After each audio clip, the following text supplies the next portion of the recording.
Hello guys, in today's video I will be showing you how to fix Infinity Nikki has stops problem. So the answer is easy, just go to the settings and then scroll down to the app section and then go to the search and search Infinity Nikki and then go to the storage, and here you will find this clear cache option. Click on it.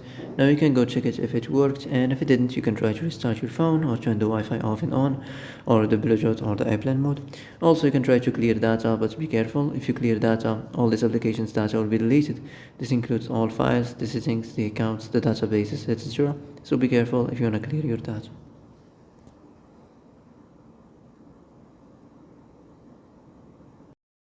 And that's it for today's video. I hope this is the answer you've been looking for. If you like this video, don't forget to like and subscribe, and see you in the next video. Thanks for watching.